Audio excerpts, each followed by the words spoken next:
So hello students, welcome back. आज हम 46 question से स्टार्ट करेंगे। जैसे मैंने आपको बोला था, असर्शन रीजनिंग वाला क्वेश्चन हम नेक्स्ट डे करेंगे, ठीक है ना। चलो क्वेश्चन नंबर 46 से स्टार्ट करते हैं। असर्शन दिया है x square plus 4x plus 5 has two zeros. A quadratic polynomial can have almost two eight most two zeros. ठीक है, तो बिल्कुल करेक्ट है। एक क्वाड्रेटिक इक्वेशन है, इसके दो जीरोस होंगे ही होंगे। और ये बोला है यहाँ पर a quadratic polynomial can have at most two zero. At most का मतलब होता है ज्यादा से ज्यादा, और एटलीस्ट का मतलब होता है कम से कम। तो बिल्कुल सही है, असर्शन भी करेक्ट है, उसका रीजन भी करेक्ट है। तो हम बोल सकते हैं A is true and R is true, दोनों ट्रू है। And R is the correct explanation for A. बिल्कुल सही बात है, ये क्वाड्रेटिक है तो ये इसका एक्सप्लेनेशन भी है, ठीक है ना।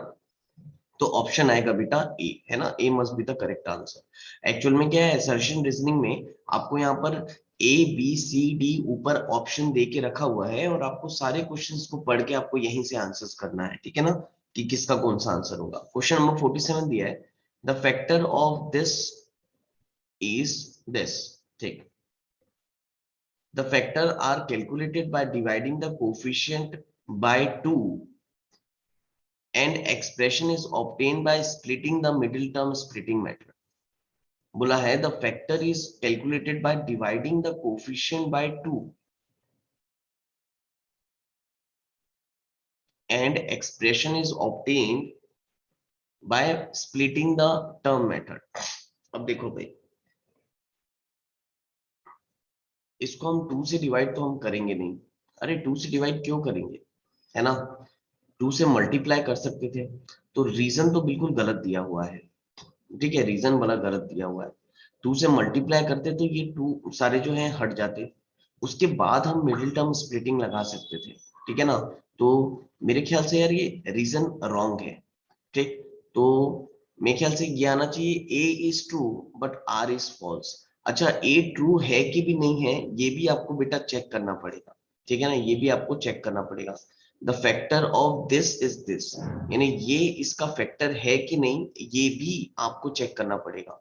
अच्छा, आप इसको कैसे चेक कर सकते हो? सबसे इजी तरीका तो ये हो गया कि अगर ये बोल रहा है आपको कि ये इसका फैक्टर है, एक काम करते हैं, है ना, इसको इक्वेट कर दो जीरो से। अगर मैं x माइनस 7 को इक्वेट कर दूं जीरो से, ठीक, तो ये x इज इक्वल टू 7 आ जाएगा, और यहाँ आ जाएगा x is equal to minus 5/3। इन दोनों को आप इसमें पुट करके देख लो। अगर इनको पुट करने से इसका आंसर जीरो आ रहा है तो ये फैक्टर होगा, नहीं तो ये फैक्टर नहीं होगा। जैसे मैं x is equal to 1 put करके बता देता हूँ। x is equal to 7 put करूंगा तो 7 7 जा 49, ठीक है। तो 3/2 इंटू 49 माइनस 7 8 जा 56 माइनस 35/2। ठीक, अगेन अपन को क्या करना पड़ेगा, एलसीएम लेना पड़ेगा। ठीक, तो पूरे का एलसीएम ले लो, तो बताओ कितना हो जाएगा। 3 9 जा 27, 2 3 4 जा 12 13 14 147 माइनस 2 से मल्टीप्लाई कर दो, 2 6 जा 12 का 2 कैरी 1, 2 5 जा 10 एंड 1 11, और ये आ जाएगा माइनस 35 का होल बाय 2। आप सब्सट्रैक्ट कर लो। अब जैसे ही सब्सट्रैक्ट करोगे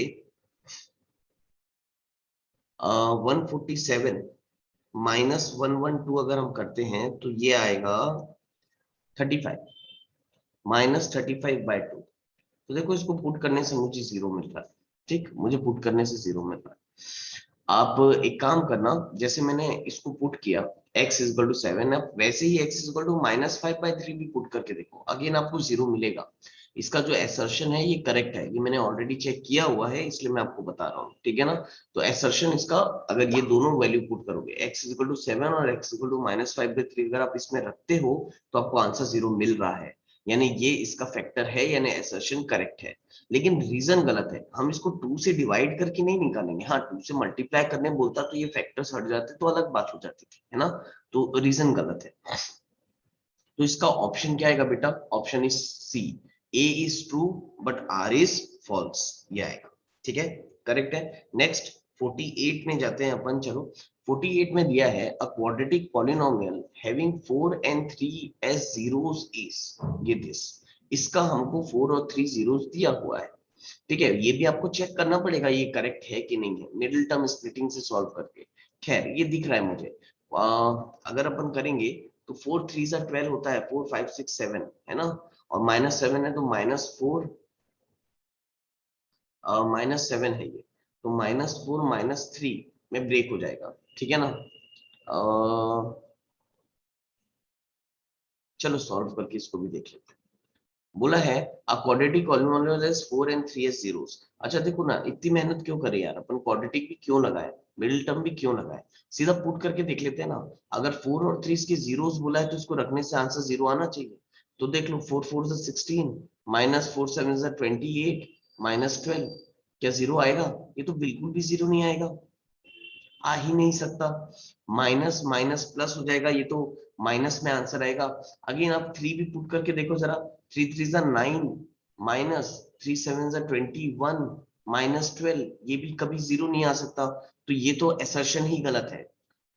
A quadratic polynomial having 4 and 3 as zeros is this, तो हो ही नहीं सकता, है ना।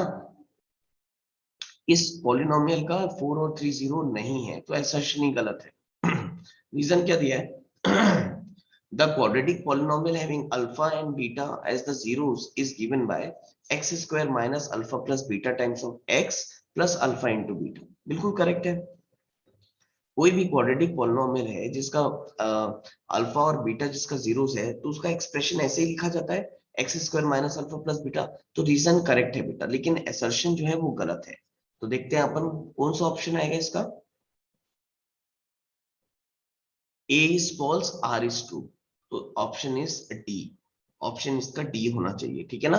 A is true, A is false, but R is true. ठीक, नाउ नेक्स्ट 49 में आ जाओ। The zeros of F X are 5 and -1। फिर से वही है बेटा, रख के देख लो, 5 5 जा 25। अगेन रख के देख लो, 5 5 जा 25।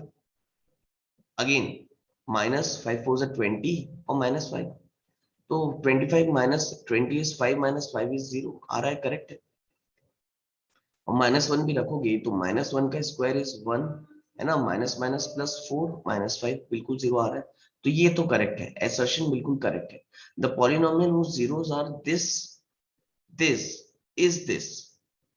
अच्छा, अब ये क्या बोल रहा है कि polynomial of zeros is, again इसमें भी चेक करना पड़ेगा आपको।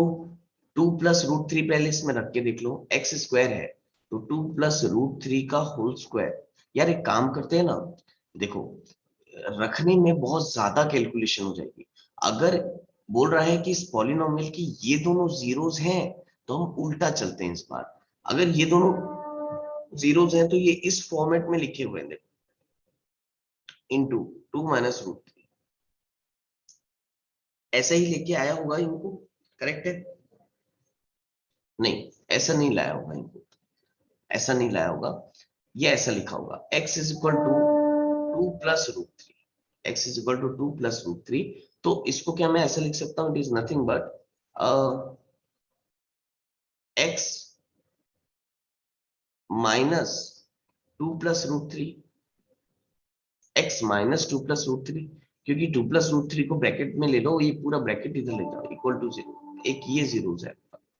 ठीक, नेक्स्ट इसको मैं कैसे लिख सकता हूँ बताओ। x इज इक्वल टू 2 - √3, कोशिश कर रहा हूं मैं कुछ शॉर्टकट करने की, ट्राई करते हैं। -2 - √3 इक्वल टू 0, करेक्ट है। ऐसे भी कर सकते थे इसको, ब्रैकेट ओपन कर ही देते हैं, ब्रैकेट ओपन कर ही देते हैं। तो ये हो जाएगा x -2 -√3 इक्वल टू 0, और ये हो जाएगा x -2 + √3 इक्वल टू 0। बोलो क्लियर है, ठीक है ना। अगेन अब अगर ये दोनों जीरोस होते तो इसको ऐसे ही लिखते हैं हम, x -2 -√3 इंटू x -2 + √3। अगेन यहाँ a + b into a - b का अगर मैं फॉर्मूला लगा दूं तो ये हो जाएगा a² - b², ऐसा कुछ कर सकते थे। तो ये हो जाएगा x square plus 4 x square a square plus b square minus 2ab, 2 to the 4x minus 3 बेटा, है ना। तो ये आ रहा है x square minus 4x plus 4 minus 3 plus 1। तो अब चेक कर लो, तो यही आ रहा है क्या, x square minus 4x plus 7 है। तो रीजन मेरे ख्याल से ये गलत दिया हुआ है ना, रीजन गलत दिया हुआ है। एसर्शन करेक्ट है, लेकिन जो आपका इसका रीजन है ये गलत है। X square minus 4x plus 1 आता हुआ दिख रहा है मुझे, है ना, प्लस 1 आता दिख रहा है। मैं एक बार और चेक कर लेता हूँ। हाँ प्लस 1 आएगा, लेकिन ये इसका जो रीजन है ये गलत दिया है, ठीक है ना। तो 49 का आंसर जो आना चाहिए वो आना चाहिए A is true. A true है, बट जो आर है वो फॉल्स है, ठीक, जो आर है वो फॉल्स है। यार ये होपफुली आपको समझ में आया होगा मैंने कैसे किया। बिल्कुल मैंने स्टेप बाय स्टेप किया। ये एक जीरो दिया था तो x is equal to this किया, तो इधर लेके आ गया उसको मैंने। अगेन दूसरा जीरो मुझे ये दिया था, उसको भी मैंने इधर लेके आ गया, और उसके बाद धीरे धीरे सॉल्व करता गया। क्योंकि हमको मालूम है जब भी जीरोस देता है वो इस फॉर्मेट में ही तो आता है, एक्स माइनस ए इंटू एक्स माइनस बी के फॉर्म में, ठीक है। तो उस टाइप से मैंने इसको सॉल्व किया है। होपफुली आप समझ गए होंगे अगर आपने पूरी चैप्टर अच्छे से पढ़ा होगा तो। नेक्स्ट 50 क्वेश्चन देखो जरा क्या दिया है। If alpha and beta are the zeros of the polynomial this, then 1 upon alpha plus 1 upon beta is 2 by 15। देखो कुल मिला के वही वही बातें बार बार की गई हैं, सॉल्व करवाया है वो हमसे, बार बार सॉल्व करवाया है। चलो देखते हो, देखो यहाँ पर क्या होगा। अब यार ये बहुत इजी क्वेश्चन है, इसको हमने ऑलरेडी इसके पहले वाले वीडियो लेक्चर्स में कवर किया है। अल्फा प्लस बीटा जो है वो माइनस बी बाय ए होता है, तो माइनस 2 आ जाएगा। और अल्फा इंटू बीटा जो होता है वो बी बाय सी बाय ए होता है, तो ये माइनस 15 आ जाएगा। तो 1 अपॉन अल्फा और 1 अपॉन बीटा निकालना है आपको, अगर ये भी मैं बता चुका हूँ आपको, तो ये इसको हम लिखेंगे alpha plus beta upon alpha into beta. आप एलसीएम ले लो तो आपका यही आ जाएगा, ये हम कर चुके हैं क्वेश्चन। तो अल्फा प्लस बीटा है -2, अल्फा इंटू बीटा है -15, माइनस माइनस कट गया, तो 2 अपॉन 15, दैट इज असर्शन जो आपका एकदम करेक्ट है। और if alpha and beta are the zeros of a quadratic polynomial ax square plus bx plus c, then alpha plus beta is minus b by a और alpha into beta is c by a। बिल्कुल correct है, ठीक है। और ये इसी का ही reason है। आप ये जो वैल्यू आई है ये यही यूज कर तो के तो हमने लिखा है, लाया है, बोलो करेक्ट है। तो हम बोल सकते हैं a is true and r is true, ये दोनों ट्रू है, और r is the correct explanation of a, ठीक है ना। तो ये ऑप्शन इसका आएगा। तो मेरे ख्याल से इसका जो ऑप्शन आएगा आपका, that is option number A is true, R is true and R is the correct explanation of A, ठीक है। होपफुली 50 क्वेश्चन भी आपको समझ में आ गया होगा। 51 देखो क्या है। If one zeros of the polynomial px this is the reciprocal of the other, then k is equal to 6। बहुत मेहनत कराएगा आपसे ये क्वेश्चन। और if x minus alpha into x minus and x minus beta are the factor of the polynomial px, then alpha and beta are the zeros of px। बिल्कुल correct है, reason तो बिल्कुल करेक्ट दिख रहा है यहाँ पर। एसर्शन देखो एक बार क्या दिया है। If one zero of the polynomial this is the reciprocal of other zero, अगर एक जीरो अल्फा है तो दूसरा जीरो उसी का रेसिप्रोकल है, यानी 1 अपॉन अल्फा है। If one zero of the polynomial this is reciprocal of other, यानी समझो बेटा एक अल्फा लिया तो दूसरा उसका रेसिप्रोकल हो जाएगा 1 बाय अल्फा, करेक्ट है। अब आपको बोला है कि इसमें के की वैल्यू निकालो। अगर ऐसा कंडीशन दिया है तो के की वैल्यू निकालो, आराम से निकलेगी। आप सम ऑफ जीरोस निकाल लो। अल्फा प्लस बीटा अगर आप यहां से निकालते हो, अल्फा प्लस बीटा अगर आप निकालते हो तो यह आ जाएगा आपका माइनस बी बाई, यानी -11 अपॉन ए, दैट इज के प्लस 18, ठीक। अब यहां से ये निकल सकता है बेटा, लेकिन क्वाड्रेटिक इक्वेशन बनेगी। उससे ज्यादा अच्छा है आप ये यूज ना करके अल्फा इंटू बीटा वाला एक्सप्रेशन यूज करो। अगर आप अल्फा इंटू बीटा वाला एक्सप्रेशन यूज करते हो तो काफी इजी क्वेश्चन हो जाएगा। ये होता है सी बाई, यानी कि 4k अपॉन के प्लस 18 सी बाई। और आपको मालूम है एक जीरो जो बीटा है, जो आपका बीटा है वो 1 अपॉन अल्फा है, तो बीटा की जगह 1 अपॉन अल्फा रखते हैं, 4k अपॉन के प्लस 18, इसे एकदम फट से आंसर आ जाएगा। अल्फा अल्फा कट गया, यहाँ 1 बचा, क्रॉस मल्टीप्लाई कर देते हैं तो ये आएगा k plus 18 is equal to 4k। अच्छा मैंने 4k लिख दिया, k plus 18 is equal to 4k। ठीक, अगेन के को उधर ले जाओ तो 18 must be equal to 4k minus k, तो 18 मस्ट बी इक्वल टू आ जाएगा आपका 3k।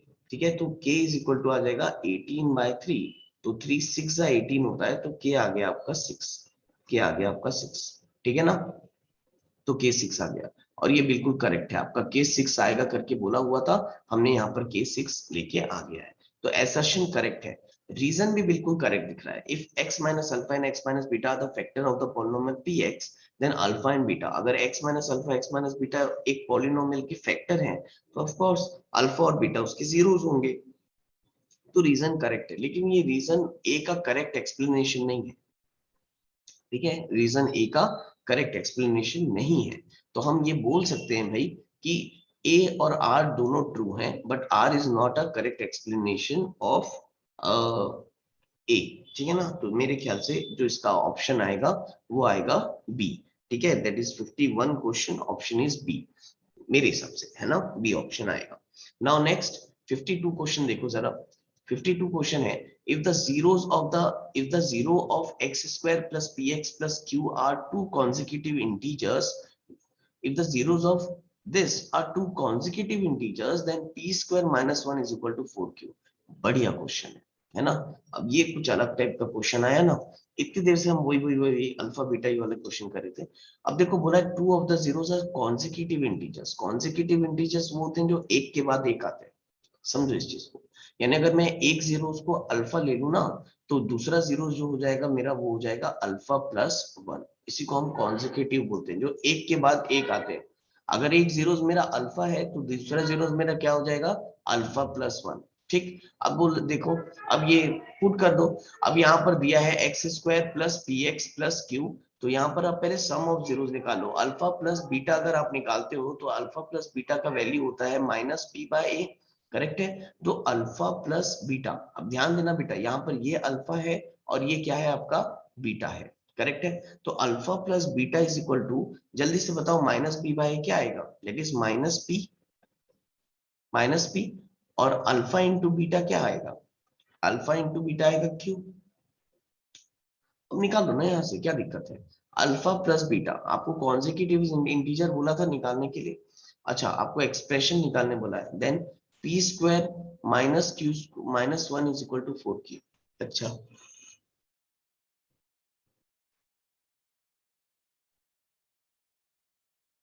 चलो देखते हैं, यहां से एक काम करते हैं ना, देखो इजी है क्वेश्चन, ज्यादा हार्ड नहीं।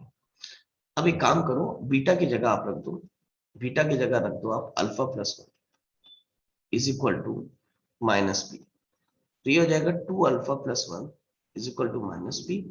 तो 2 alpha is equal to minus b minus 1, और alpha is equal to minus b minus 1/2, ये आप पुट कर दो।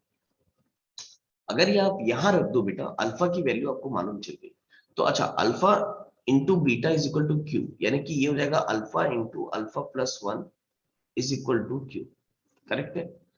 तो चलो सॉल्व कर लेते हैं ना। यहां से हम अल्फा की वैल्यू रख देते हैं, यहां से हम अल्फा की वैल्यू रख देते हैं, दैट इज अल्फा की वैल्यू आई है minus p minus 1 upon 2 into, again alpha plus 1 है ये, minus p minus 1 upon 2 plus 1 equal to q. तो ये हो जाएगा माइनस पी माइनस 1/2, एलसीएम लेंगे तो minus p minus 1 plus 2/2 is equal to q. तो ये आ रहा है, नहीं लिख दूं, माइनस पी माइनस 1/2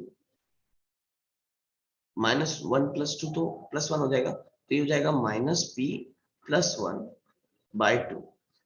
अगेन यहाँ पर देखो a माइनस बी और a प्लस बी का आइडेंटिटी दिख रहा है मुझे, तो और मल्टीप्लाई में भी है ना, मल्टीप्लाई में भी है। तो यार इसमें a square minus b square लगा देते हैं, is nothing but minus b का स्क्वायर माइनस ऑफ 1 का स्क्वायर, और 2 2 हो जाएगा 4 इज इक्वल टू आपका चल रहा है q। तो फाइनली ये बनेगा बेटा पी स्क्वायर माइनस पी का स्क्वायर पी स्क्वायर हो जाएगा, और माइनस 1 का square minus 1 must be equal to 4q। तो ये आ रहा है हमारा, ये sorry p square minus 1 is equal to 4q, बिल्कुल करेक्ट एक्सप्रेशन है भाई, देख लो यहाँ पे p square minus 1 is equal to 4q। तो देखो इतना इतना सॉल्व करवा रहा है। Again this is expected in standard maths, not in ऐसे एस जनरल नहीं आएगा, स्टैंडर्ड मैथ्स का ही क्वेश्चन है ये, ठीक है ना। चलो ठीक है, तो असर्शन जो है बेटा दैट इज वेरी करेक्ट। अगर किसी को ये समझ में ना आया हो कि मैंने यहाँ पर कैसे सॉल्व किया है, तो मेरी सजेशन है आप स्टेप बाय स्टेप देखो, एक बार वापस से पीछे करो वीडियो को और स्टेप बाय स्टेप आप करते जाओ साथ ही साथ में, तो आपको समझ में आता जाएगा कि मैंने क्या क्या किया है यहाँ पर, है ना। तो बिल्कुल क्रिस्टल क्लियर हो जाएगा। आप जो चीज समझ में नहीं आती आप वीडियो को पीछे करके एक बार फिर देखो, तब आपको समझ में आ जाएगा। क्योंकि बेटा ऐसा इजी क्वेश्चन नहीं है ना, स्टेप के क्वेश्चन आप पहली बार देख रहे हो, तो आपको पीछे करके वापस से इसको देखना चाहिए। नेक्स्ट रीजन दिया है, if alpha and beta are the zeros of this, then a b are the zeros of this. Again, x minus a into x minus b minus c, then a and b are the zeros of x minus alpha x minus beta plus c. ठीक, तो ये क्या दिया यार, alpha and beta are the zeros of x minus a into x minus b minus c, then a b are the zeros of x minus alpha x plus plus c. Yeah, that is correct ना, that is correct। ठीक, तो correct तो है। देखो this is very correct. Reason reason जो है alpha और beta अगर इस फॉर्म में लिखा है are the zeros of this, तो ए और बी जो है वो अल्फा बीटा को रिप्रेजेंट करें, ठीक है। Reason is correct, assertion is correct, लेकिन ये इसका करेक्ट एक्सप्लेनेशन नहीं है। तो ऑप्शन बी आएगा कि A is true R is true but R is not a correct explanation of A. ठीक, now 53 question, if the zeros of the polynomial this are equal in magnitude but opposite in sign, then find the value of k. Now this is your duty बेटा। एकदम वही question बार बार alpha plus beta वाले questions है, हम already बार बार बना चुके हैं। तो 53 क्वेश्चन आप लोग बनाना। if m and n are the zeros of the polynomial this, then this। अभी मैंने इसको आपको स्टेप की इक्वेशन सॉल्व करके बताया। तो चलो 53, 54, 55 क्वेश्चन आप एक बार बना के देखो, सेम सेम क्वेश्चन है जो अभी हमने पूरा किया है, ठीक है ना। केस बेस्ड एमसीक्यूज क्वेश्चन पे आ जाते हैं हम। केस बेस्ड एमसीक्यू क्वेश्चंस देखो जरा क्या दिया है। while playing in garden, Rohit saw a nest and asked her elder brother what is that. He replied that it's a nest made by bird to leave themselves. Also he told him that the shape of the nest formed in parabolic. The mathematical representation of a nest structure is shown in the graph. अरे एकदम easy है ना, ये nest बना हुआ है और ये पैराबोलिक स्ट्रक्चर भी बना हुआ है, कितना इजी है। देखो क्या दिया है, based on the above information answer the following. Graph of a quadratic polynomial is dash shape, एकदम इजी बच्चों वाला क्वेश्चन, पैराबोलिक है ना। Expression of the polynomial represented by the graph is, अच्छा इसका एक्सप्रेशन पूछ रहा है, क्या बात है। तो भाई एक्सप्रेशन पूछ रहा है तो बता दो ना आपको। ये देखो ये दिया है, ये पैराबोला एक्स एक्सिस, ये जो पैराबोला है आपका, ये एक्स एक्सिस को कौन से पॉइंट में कट कर रहा है, -8,0 और 8,0। तो इसमें रख करके देख लो एक्स की वैल्यू, आपकी एक्स की वैल्यू 8 रख के देखो, किसमें 8 रखने से 0 आ रहा है, बी में आ रहा है। तो 100% जो एक्सप्रेशन होगा वो बी होगा। चाहे आप 8 रखो -8 रखो, दोनों में एक्स की वैल्यू 0 आ रही है, बिल्कुल करेक्ट है। ठीक है, next, find the value of the polynomial represented by the graph when x is equal to 8। Find the value of polynomial represented by the graph when x is equal to 8। अभी बताया जो इसका expression है ये आएगा x square minus 64। तो अगर हम x is equal to 8 रखेंगे तो आंसर तो 0 आएगा हमारा, बिल्कुल करेक्ट है। Next, the sum of zeros of the polynomial this is, वाह sum of zeros alpha plus beta पूछ रहा है, बताओ माइनस बी बाय यानी कि 2 आएगा, ऑप्शन इज 2, है ना, फटाफट बनना चाहिए। नेक्स्ट दिया है देखो fifth, if the sum of the zeros of the polynomial ax square plus 5x minus 3a is equal to their product, then find the value of a। the sum of zeros of a polynomial this is equal to the product, sum of zeros of product of zeros equal है बोला, यानी alpha plus beta is equal to alpha into beta, ऐसा दिया हुआ है, ठीक है ना। कितना इजी है, अल्फा प्लस बीटा बताओ माइनस बी बाय यानी -5 बाय ए, और प्रोडक्ट ऑफ जीरोस होता है सी बाय ए, तो -3a बाय ए। तो देखो a तो यहां से कैंसिल कर देता हूं मैं, नीचे नीचे से a कैंसिल कर दिया, करेक्ट है। और ये माइनस माइनस भी कैंसिल कर दिया, तो a जो आएगा 5/3 आता हुआ दिख रहा है, करेक्ट है। a जो आ रहा है 5/3 आ रहा है, बिल्कुल इजी है। ठीक, next, Of the below picture are few natural examples of parabolic shape which is represented by the quadratic polynomial. A parabolic arch is in the shape of a parabola. ठीक है? In the structure, their curve represent an efficient method of load and so can be found in bridge and architecture in variety of forms. ठीक है? Based on the above information, answer the following. In the standard form of quadratic polynomial, ax square plus bx plus c, where a, b, c are, तो बेटा ये जो a, b, c है ये कोई भी रियल नंबर हो सकते हैं. It can be all real number, all are real number. ठीक है? It can be any real number. If the roots of quadratic polynomial are equal, where the determinants d is equal to b square minus 4ac, ये मैंने आपको बताया था, ये मैंने आपको लास्ट लेक्चर में बताया था. अगर रूट्स इक्वल हैं तो आपकी इसकी जो वैल्यू है वो 0 आनी चाहिए. इसकी जो वैल्यू है वो इक्वल टू 0 आनी चाहिए. ठीक है ना? ये भी मैंने आपको बताया था last time. Next, if alpha and 1 by alpha are the zeros of the quadratic polynomial this, then the value of k is. अभी सॉल्व किया तो एक काम करते हैं, इसमें अल्फा प्रोडक्ट ऑफ जीरोस का फॉर्मूला लगा दो. प्रोडक्ट ऑफ जीरोस हो जाएगा c बाय यानी 8k by 2. ठीक है? तो अल्फा अल्फा कट गया, 2 4 8, तो 1 is equal to 4k, तो k is equal to 1 by 4 answer आ रहा है डायरेक्ट.